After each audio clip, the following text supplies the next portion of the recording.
Swapping out the leaf springs. You can see over here, you can actually see that leaf spring is almost flat, and it actually almost comes up a little bit or connects the axle, which isn't good. But if you look above it, you can see the top of the tire is actually hitting into the bottom of the deck.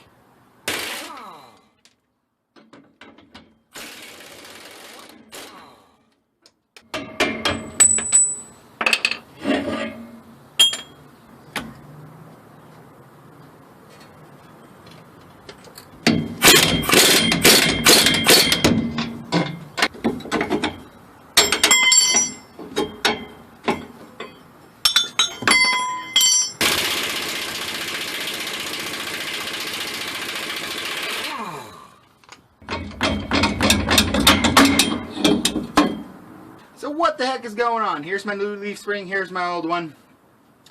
My new leaf spring. So this right here is about this is like a, well, the set of springs is a 2,000, 2,500 or so pound rated leaf spring set. This axle is actually a 3,500 pound axle. So are the bearings, everything else is 3,500 pounds. What trailer manufacturers do a lot of times is these 3,500 pound axles are the cheapest out there generally, and they're the most common ones, so they order in tons of these.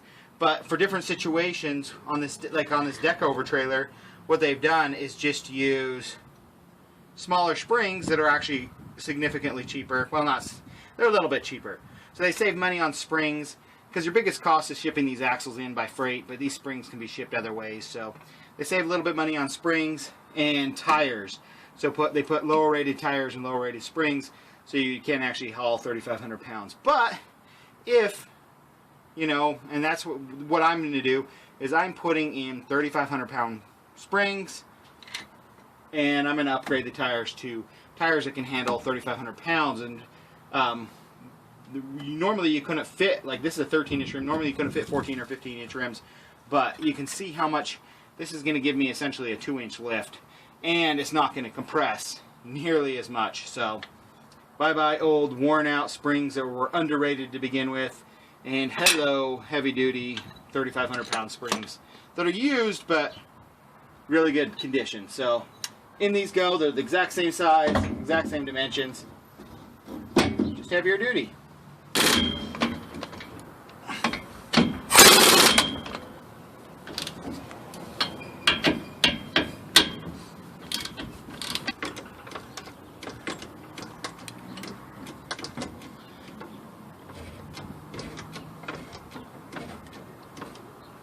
They're all in, but while I'm under here, might as well check out the condition of my axle. And, well, I already did, but I'll show you guys. A little known fact is that trailer axles are supposed to be bent. So you can check them by putting a string on the bottom or the top, and you'll notice that I have a gap at the bottom, and that's what I want. You want a trailer axle to be bent up like this. And the reason for that is unloaded, of course. The reason for that, as soon as the weight on the outside tires push up, that pushes this down, and so a loaded trailer should have a perfectly flat axle, which allows the tires to wear evenly. But a trailer that has no load, the tires will actually bow inwards like this and this, and once it's loaded, they both level themselves out. A trailer that's leaning out is either overloaded, or if there's no load, it's been severely overloaded throughout its life. So if you get a trailer and your axle dips down, it's been way overloaded, and that's not good. Now I increased my capacity by about 1,000 pounds. I won't wear a hole through the deck of the trailer. Downfalls are it does sit a little bit higher, so it'll increase the approach angle on the very back. But I'll live with that for the increased capacity.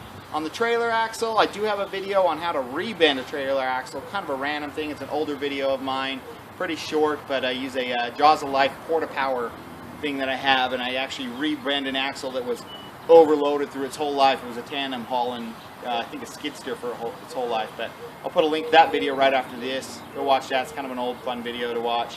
Thanks for watching, guys. Subscribe if you haven't, and leave a comment below. Thanks, guys. See you soon. Bye.